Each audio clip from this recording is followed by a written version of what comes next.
Oi, pessoal, tudo bem? Então, eu vou fazer um react desse vídeo, né, com o Jack Conte, né, ele fala da morte dos seguidores e o futuro da criatividade, né, na internet, nas mídias, e é uma palestra recente, né, ela tem 46 minutos, eu vou tentar fazer rapidinho, uns 10 minutos, resumir o que eu vi e passar minhas impressões, tá bom?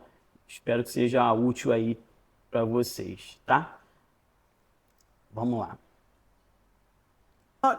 If you're just in tech, like anybody in tech, creator economy tech. Okay, awesome, cool. All right, cool mix. Então, ele é uma pessoa criativa, né? E ele aqui no início do vídeo ele vai explicar o background criativo dele.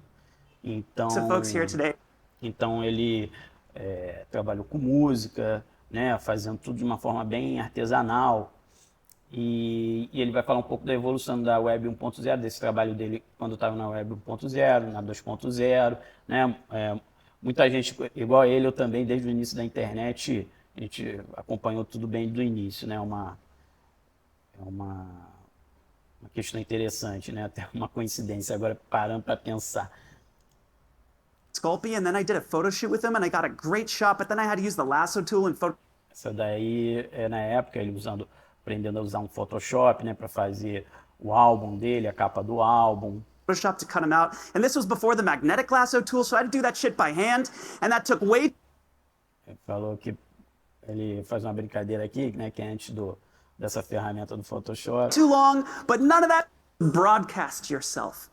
The whole idea of Web 2 was that for the first time as a creative person, you could easily participate on.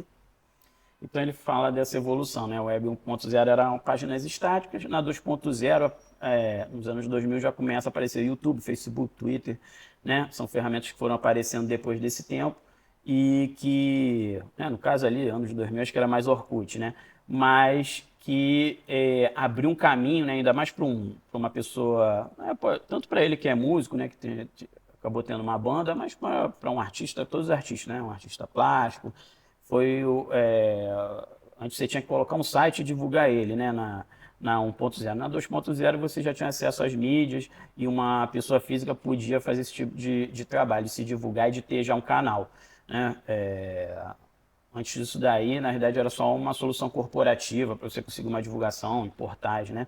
Então, você conseguia fazer uma fanbase, né? A partir desses recursos, né, da Web 2.0. On the internet. You could post and tweet and upload instead of just being a passenger. And I thought that was fucking awesome. Honestly, I still think it's fucking awesome. It's so easy to forget how magical this is, how special this is. Saying, and I ate. Aí aqui ele fala como é que era difícil, né? Que para ele, no início, ele apostou muito nisso, um esforço muito grande, e porque ele tinha esse sonho. E ele teve que ver os amigos deles, né, indo por caminhos mais tradicionais, virando banqueiros, né? Pessoal avançando na carreira, né? Os amigos dele de infância, e ele, sei lá, fazendo lanche no carro, andando pelos Estados Unidos, né, pelo país lá, não sei se foi Estados Unidos, mas andando por aí, para fazer os shows dele, né, que ele conseguia ser contratado em cima desse trabalho que foi no crescente, né. Aí aqui ele chega aqui a falar, olha, que quando ele começou a colocar no YouTube, ele começou This a criar video had uma fanbase, né. Durante muito tempo ele não conseguiu, né, e ele continuou tentando, ele mostra isso, né, que foi realmente para dar certo ele teve que bater muito, né, até ceder e conseguir um vídeo que do nada conseguiu estourar, né. like 300,000 views or something like that. I couldn't believe it. David was reaching people. This phase of the internet had the potential to solve a fundamental problem for me as an artist. I felt like I had to jump in, and I did. I immediately started uploading videos to YouTube. Back was that I had a Aí ele fala que ele entendeu de cara na época do YouTube que era uma ferramenta muito funcional para ele, né? Para ele utilizar. Isso é uma coisa até interessante para a gente pensar com os clientes, né? Olha, será que essa capacidade de entender como uma ferramenta poderia ser usada para resolver uma questão de verdade da empresa, né? Não, eu fico pensando nisso até, não é só copiar, fazer porque os outros fazem, né? Mas subscribe button. aqui ele fala sobre o subscribe button, o botão de inscrição, a importância dele para criar esse canal diretamente com os seguidores. Ele até mostra aqui um diagrama, né, que ele fez, né, que é uma conexão direta, né, das pessoas com ele. Ao longo daqui da palestra ele vai falar, olha, e essa evolução foi mexendo com isso daí, né, foi mexendo com essa ligação. É que ele vai numa evolução e ele chega, aí ele começa a falar sobre formas de monetizar. Bem interessante aqui, por acaso aqui mostraram aqui um sabonete, acho que a menina deve ter feito um sabonete artesanal, e acabou que os seguidores começaram a perguntar sobre esse sabonete. E eles acabaram... Natalie and I were filming a vlog to put in one of our videos, and my sister happened to walk in. Aí era um vlog, né? E a irmã dele acabou mostrando esse sabonete aí, né? E acabou sendo uma coisa que os fãs gostaram muito e fizeram pedidos dele. Like behind us, and she was holding a bar. She's a soap maker. She was holding a bar of grapefruit scented soap. Pamplemousse means grapefruit in French. And she said, "Hey guys, look, I have pamplemousse soap." And Natalie and I just saw that and decided to keep it in the video. Parece que significa, pampaluz significa uma fruta, acho que muito gostosa, que ele falou agora. Né? And we put it up in the video, and our fans were like, "Oh my God, pamplemousse soap! We want a bar of pamplemousse soap!" And so we made another video, and we said, "Okay, now you can order pamplemousse soap," and we got hundreds of orders for pamplemousse soap. Another time, when USB thumb drives were starting. Aqui ele está falando formas de monetizar, né? Que ele foi arranjando. Isso ainda é importante ele falar sobre isso, porque mais à frente ele vai falar como é que essa monetização acabou sendo prejudicada ao longo do tempo. Ele falou assim, olha, a gente conseguiu sobreviver, conseguir fazer shows com bastante gente, lotando os lugares, né? E sem precisar até do iTunes, na época, né, de se juntar ao iTunes. Eles conseguiram monetizar isso com a fanbase deles que eles levantaram, né? E aí ele vai contando um pouco sobre sobre essa situação que você não precisa de 1 milhão de fãs, você precisa de de seguidores assim fiéis, né? Ele justifica isso ao longo do tempo aqui que você já consegue fazer uma boa verba em cima dessa questão. If you can just find fazer uma boa receita, né? 1,000 people who are willing to buy $100 of stuff from you per year, that's $100,000 per year, which is a pretty freaking great business. Ele fala, olha, você tem 1.000 pessoas somente e elas estão engajadas, elas conseguem acabar gastando $100 por ano. E você vai ter $100 mil ao ano, que não é um mau lucro, né? Então é bem interessante como ele vai desenvolvendo esse raciocínio, como foi esse crescimento dele, de venda de merchandising. E aí ele vai chegar na questão do Facebook dos anos de 2010 para frente, que começou a trabalhar com ranking, né? E ele explica aqui que a entrega começou a diminuir, porque ela começou a experimentar, filtrar e não deixar mais ter uma entrega completa, né? Uma entrega completa começou... o algoritmo, né? Ele começou a briga com o algoritmo, porque ele começou a ver o que ranqueava melhor ou não e mexer na estrutura de entrega, né? 90s as Web 1, the 2000s as Web 2, would then take that post and push it down in the feed. In other words, they started ranking or ordering posts according to what was best for their business. This was actually great for Facebook. It was the right business decision for them and their company and their revenue model. Ele fala que foi ótimo para o Facebook, né? Mas logo em seguida ele fala, olha, e a minha liberdade criativa, né? O que ele quer fazer e o que meus fãs adoram e o que realmente vai ranquear melhor a favor para ele aparecer. Então ele mostra aqui o botão de follow quebrado, né? Que ele fala, olha, a briga não é por seguidores, a briga é para aparecer. Mudou a briga, né? Então ele vai falar um pouco sobre isso daí e explicar um pouquinho sobre isso daí. Vou deixar um pouquinho aqui e depois eu comento. Not the takeaway here. It's not how I think of it. I actually see problems with chronological feeds because as a creator, if it's chronological, then you have to keep posting to stay on top. So I don't think that's necessarily the best way to build strong relationships either.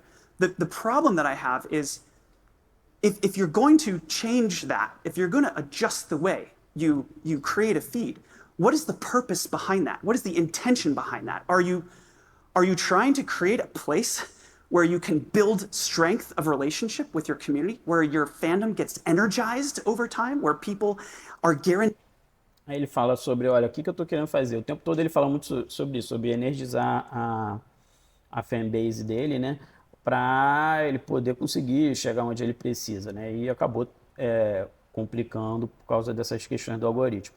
Depois ele vai falar sobre o TikTok, que complicou mais ainda, né? Porque o TikTok ele praticamente ignora o que você quer se inscrever, ele vê em cima de algumas curtidas que você vai tendo ao longo do tempo com os vídeos e vai ele mesmo decidindo o que você vai assistir, né? E também revolucionou por causa do formato, né? Que começou a ficar muito mais curto, né? Os shorts de 30 segundos, 1 minuto ou menos, né? E isso tudo acabou implicando, né? Para um cara que desenvolvia música, shows, etc., o formato, né? Então, essa adaptação. Então, ele sendo uma das pessoas mais importantes aí na plataforma que ele vai falar mais à frente, da Patreon, ele vai falar o que ele está desenvolvendo de novidades, de coisas para combater, né? De recursos para combater esse tipo de situação. Então, ele chega a falar que esse tipo de acontecimento complicou muito o mercado, de forma que ele modificou, né? Foi mais uma modificação no mercado e que acabou tirando o emprego de muita gente, né? E que ele vê assim, que a verdade ele quer fortalecer esse trabalho criativo, né? Dar mais poder ao criativo, e é uma coisa que se busca muito hoje, né? Então ele fala por que como é que aconteceu essa morte dos seguidores, né? Doesn't necessarily mean there's something wrong with you here. I believe that this problem is the single most important problem that faces creative people today. The weakening of creator-led communities. Então ele fala que esse daí é o maior problema que acontece hoje. São as comunidades criativas ficando mais fracas, né, perdendo poder. Então depois ele fala, né, que tem empresas que estão trabalhando de uma forma mais aberta para dar mais poder ao criativo, aos grupos, né? Ele dá uma noção qual é a responsabilidade dele nisso, né? Que ele está dentro disso daí, que é a responsabilidade dos criativos fazendo essa mudança no mercado. Aqui ele faz uma explicação interessante de como ele vê o mercado, essa entrega, como funciona esse mercado. Acho legal de ver. But we have built a lot, especially in the last 3 years, in an effort to take a more holistic approach to solving this. We built video, community, podcasting, better posting, a new media player, commerce, free membership, which is essentially like a follow gated on an email, and live. Na verdade, são as bases que eles começaram a mexer na plataforma para fazer as coisas acontecerem, que eles usaram, né? Que eles turbinaram lá no Patreon, que acabou virando uma nova plataforma, que ele explica, né, daqui para frente, que a Patreon está indo no caminho para fortalecer esse lado criativo das pessoas, das comunidades que acabam financiando, né, os trabalhos dessas pessoas. And while this might look like a lot, it's actually Pensando nisso, né, a gente vê realmente um crescimento dessas plataformas uma tendência dessas plataformas que financiam o trabalho criativo. just 3 things: media, community, and business.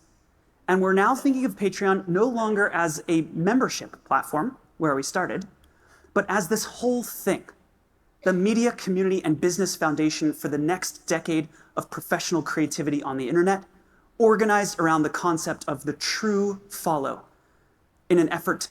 Então ele volta com o conceito que ele chama de true follow, verdadeiros seguidores, né, que é voltar um pouco atrás e dar mais poder para esse pessoal, né, os criativos, e ele fala do investimento, né, do ecossistema da Patreon, e ele explica mais ainda sobre por que e como você deve fazer esse conteúdo para o que você acredita. Ele faz uma analogia interessante lá de uma carrocinha de cachorro-quente num lugar muito movimentado e e a diferença para um restaurante que tem menos movimento, mas que tem aquela fanbase que mantém aquilo aberto, né? Então, que tipo de negócio que você está querendo tocar à frente, né? E aqui no final ele fala muito assim sobre saber, né, o que você realmente quer fazer, que isso vai te motivar para realizar. Então, achei esse vídeo muito interessante, que ele reuniu bastante informação que enxerga para frente e também explica muito sobre financiamento, né, commerce, né, para essa economia criativa.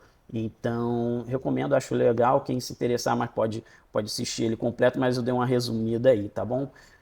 Então é isso daí, pessoal. Por hoje é isso. Quem curtiu, dá o like, dá o curtir, dependendo da plataforma. E é isso daí. Espero que a gente esteja aí logo em breve com um vídeo novo, tá bom? Um abraço. Tchau.